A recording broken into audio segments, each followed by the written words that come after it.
ఎర్రగొండపాలెం మండల కేంద్రంలో పట్టణ నడిబొడ్డున కొనసాగుతున్న వైఎస్ఆర్ ఆర్టీసీ ప్రయాణ ప్రాంగణానికి కనీసం గుర్తింపు బోర్డు కూడా లేకపోవడంతో ప్రయాణికులు తీవ్ర ఇబ్బందులు ఎదుర్కొంటున్నారు. ముఖ్యంగా కొత్తగా పట్టణానికి వచ్చే ప్రయాణికులు బస్టాండ్ ఎక్కడ ఉందో తెలియక అయోమయానికి గురవుతున్నారు. ప్రయాణ ప్రాంగణం ముందు భాగంలో భారీ కాంప్లెక్స్ భవనం ఉండడంతో ఆర్టీసీ ప్రాంగణం పూర్తిగా లోపలికి వెళ్లిపోయినట్లుగా కనిపిస్తుంది. దీంతో ప్రాంగణంలో నిలిపి ఉన్న బస్సులు కూడా బయట నుంచి కనిపించకపోవడంతో ప్రయాణికులు స్థానికులను అడిగి తెలుసుకోవాల్సిన పరిస్థితి నెలకొంది. జాతీయ రహదారి 565 పక్కనే ఉన్నప్పటికీ ఆర్టీసీ ప్రాంగణం వద్ద ఎలాంటి సూచిక బోర్డులు లేకపోవడంతో అక్కడ బస్టాండ్ ఉందనే విషయం కూడా చాలా మందికి తెలియడం లేదని స్థానికులు ఆవేదన వ్యక్తం చేస్తున్నారు. ఆర్టీసీ కూడా అక్కడ అందుబాటులో లేకపోవడంతో సిబ్బంది లేకపోవడంతో సమస్యను మరింత పెంచుతుంది. ఈ అంశంపై గతంలో పత్రికల్లో పలు కథనాలు వచ్చినప్పటికీ సంబంధిత అధికారులు స్పందించలేదని ప్రజలు ఆరోపిస్తున్నారు.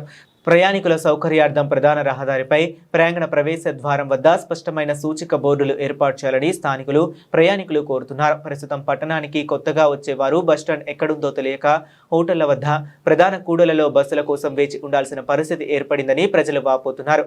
వెంటనే అధికారులు స్పందించి ఆర్టీసీ ప్రయాణ ప్రాంగణానికి గుర్తింపు బోర్డులు ఏర్పాటు చేసి ప్రయాణికుల సమస్యను పరిష్కరించాలని డిమాండ్ చేస్తున్నారు.